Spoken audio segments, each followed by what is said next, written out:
اللهم صل على محمد وعلى آل محمد كما صليت على إبراهيم وعلى آل إبراهيم إنك حميد مجيد. اللهم بارك على محمد وعلى آل محمد كما باركت على إبراهيم وعلى آل إبراهيم إنك حميد مجيد. بسم الله الرحمن الرحيم. Uqba ibn Amir radiallahu ta'ala anhu narrates that the Messenger of Allah sallallahu alayhi wasallam said, "The similitude of a person who commits evils and then does good deeds is like that of a person who was wearing a tight-fitting armor which was throttling him. He did a good deed and one link of that armor became loose. He did another good deed and another link became loose. In this way, he continues doing good deeds and the links continue becoming loose till the entire armor becomes loose and falls to the ground." Mentioned by Ahmed. Note, this means that a sinner is entrapped in sins and remains in stress by doing good deeds. The constriction of sins becomes loose and his stress is removed.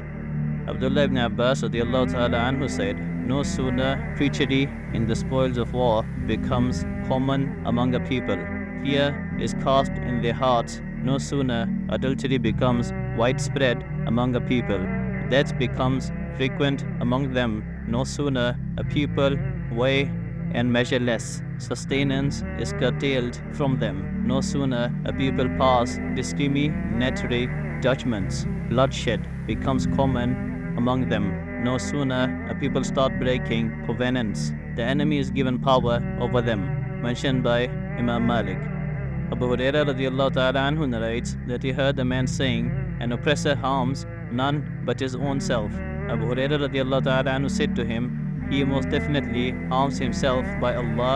Even a bastard becomes scrawny in its nest and dies because of the oppression of an oppressor." Mentioned by Bayhaqi. Note, the harm of an oppression is not restricted to the oppressor. The misfortune of his oppression causes numerous calamities to descend. The rains are curtailed, the birds in the jungles are unable to find food, and they eventually die of hunger in their nests. Samurah ibn Jundub radiallahu ta'ala anhu narrates, "It was the noble habit of the Messenger of Allah sallallahu alayhi wasallam to ask his companions, 'Did any of you see a dream?' If any person saw any dream, he would relate whatever Allah Jalla Jalaluhu willed for him to relate, and the Messenger of Allah sallallahu alayhi wasallam would provide an interpretation for it. One morning, the Messenger of Allah sallallahu alayhi wasallam said, 'I saw a dream last night that two angels came to me, woke me up and said to me, "Come with us." I proceeded with them.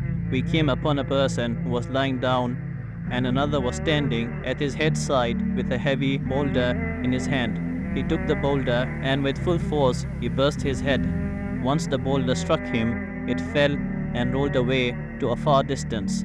He went to pick up that boulder, and by the time he returned, this person's head became normal again.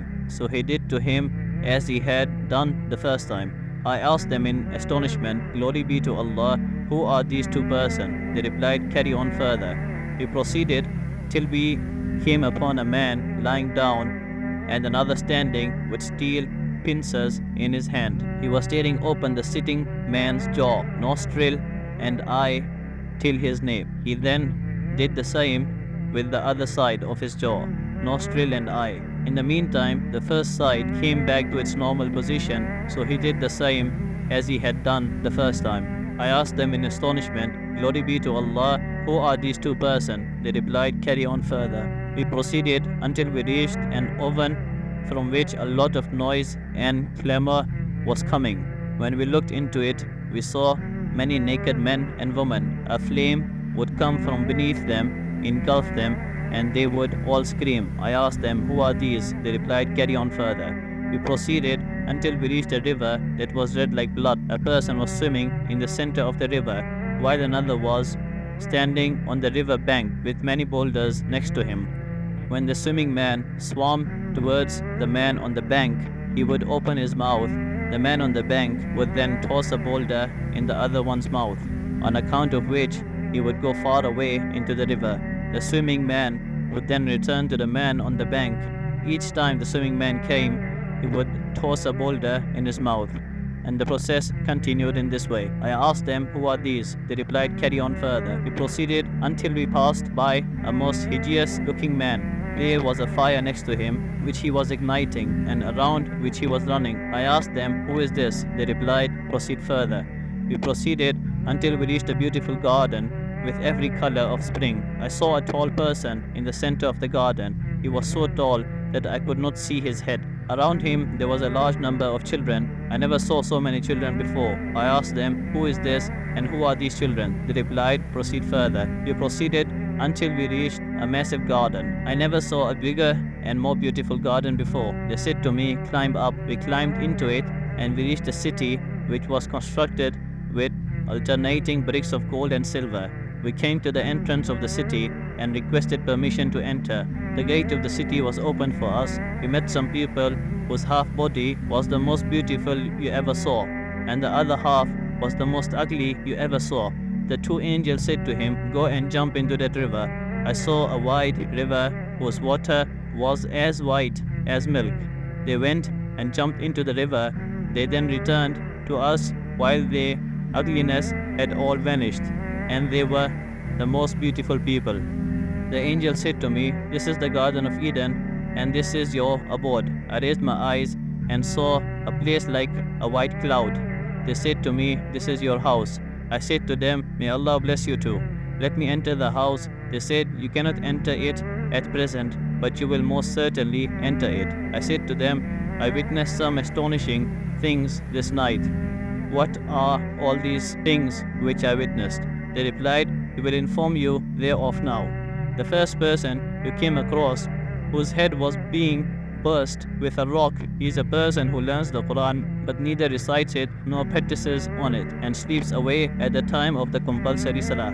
The second person, whose jaw, nostril and eye was peeled off till his nape, he is the one who leaves his house in the morning and starts a false rumor which spreads everywhere. The naked man and woman who were in that oven-type structure, they are the ones who commit adultery. The person whom you came upon swimming in the river and a boulder was placed in his mouth is the one who devours in trust usury.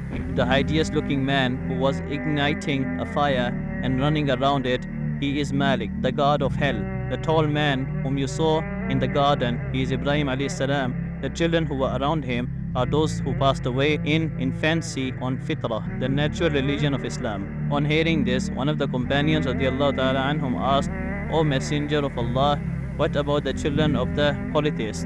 The Messenger of Allah sallallahu alaihi wasallam replied, the children of the polytheists as well. As for that group of people whose half bodies were beautiful and the other half ugly, they are those who did both good and evil deeds. Allah Jalla Jalaluhu pardoned them. Mentioned by Bukhari. Abu Dharr radiallahu ta'ala anhu and Abu ad-Darda radiallahu ta'ala anhu narrate that the Messenger of Allah sallallahu alayhi wasallam said, I will recognize my ummah on the day of resurrection. The companions radiallahu ta'ala anhum asked, O Messenger of Allah, how will you recognize your ummah? He replied, I will recognize them by these things. Their book of deeds will be given to them in their right hands, by the marks of prostration on their faces, and by the special light which will emanate from in front of them. Mentioned by Ahmed.